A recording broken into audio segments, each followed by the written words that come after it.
Today I'm just show you real quick how you go from a trifold to a picture frame. I get excited, guys. Hold on.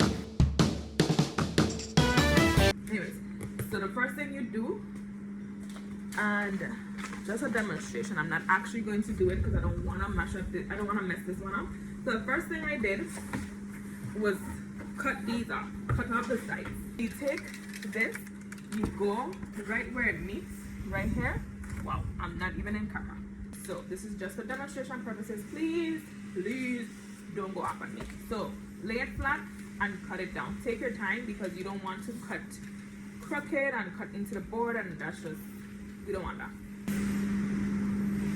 Guys, my dog died like 2 days ago, and I swear to God, I keep hearing her walking around the house. Once you cut the flaps off, you're gonna be left with just the center of the board. So this is the back side of it.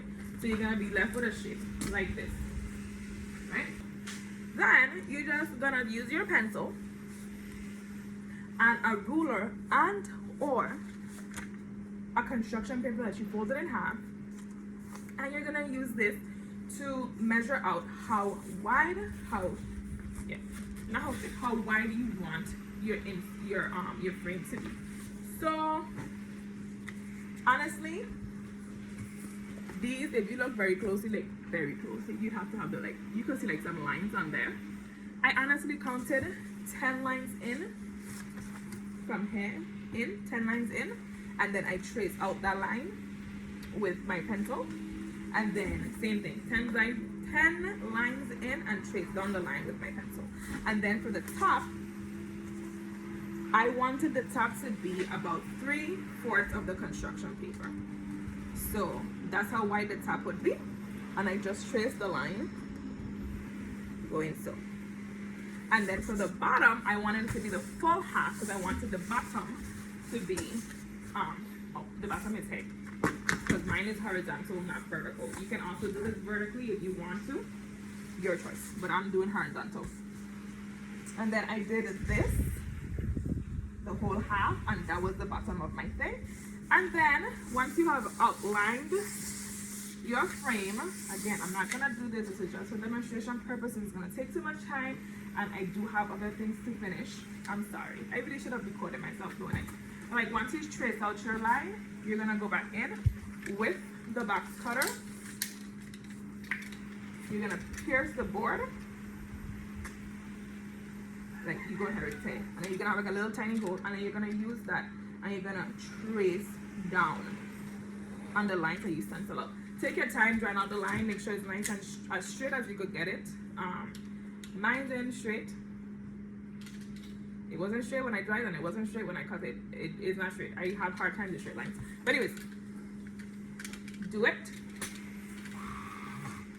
Anyways, like just cut it out.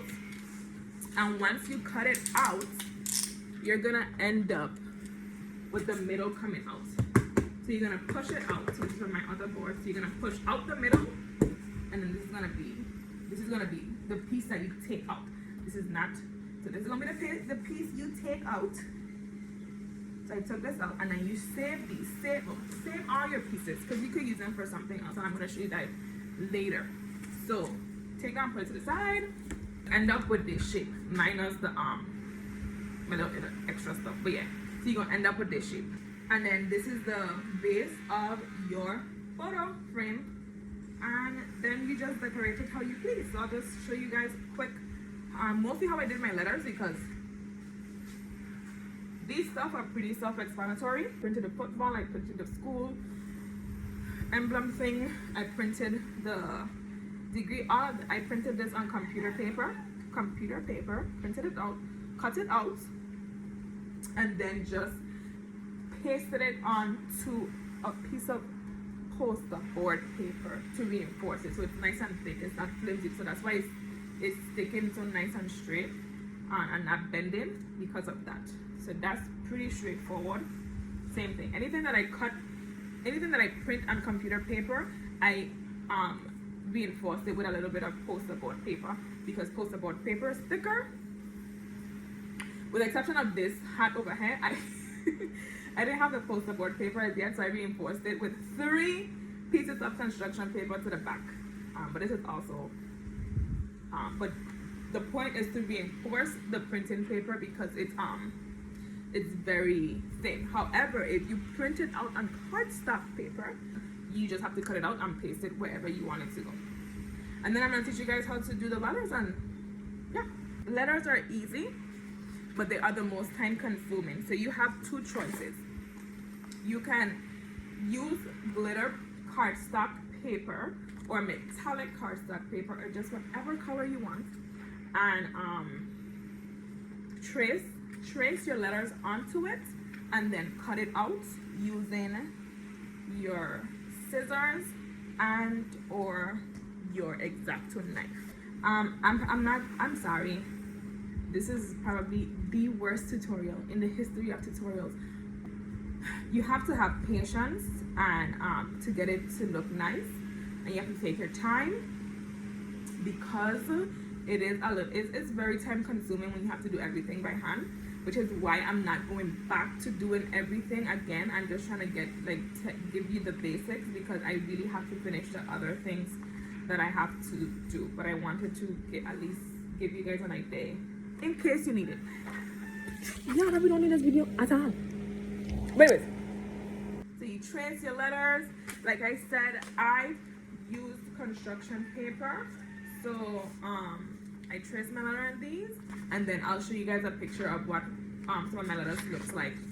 This is the fun part, also the tedious part. And then you use your glue and you just kind of fill in. So I'm just gonna show you real quick how to glitter. You have your letter out to your shape, you put the glue on, you're gonna smear it around. I used a little stick just to make sure everything was covered. I didn't want to put too much glue, but I didn't want to put too little. And once you do that, you just make sure that the entire surface is covered with glue. You're gonna place a piece of paper at the bottom before you start to glitter. Then you're gonna start tapping your glitter all over your product. You're gonna just tap it off, and then voila, you have glittered. And this is what your final product should look like. Once you glitter it, let it dry. At least let it dry for an hour or 2. The paper is gonna be flimsy while it's wet. Once it dries, it gets a little bit harder and thicker. So then,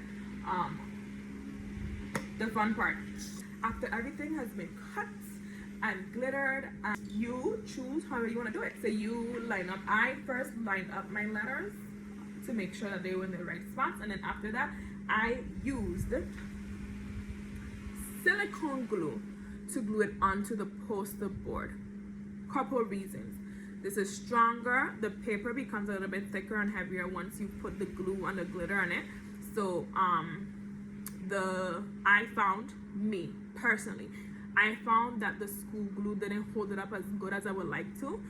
2, school glue is runny, so it was likely to mess up my to run and mess up my paper, whereas this is not really, it's thicker, so it doesn't run. It kind of stays where you put it. It don't run as much, so you get better able to control it. And then it just sticks the letters on better. I feel like it's more safe and secure. So once I've lined up all my letters and my things where I want them to be, I just use this glue, put it to the back. It has to be the worst tutorial ever.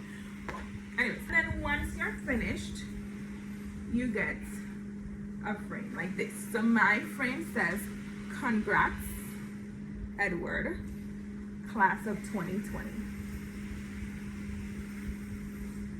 And I wasn't gonna post these yet, but I guess, people could use the help in coming up with creative ideas. So this is gonna be our photo frame to take pictures.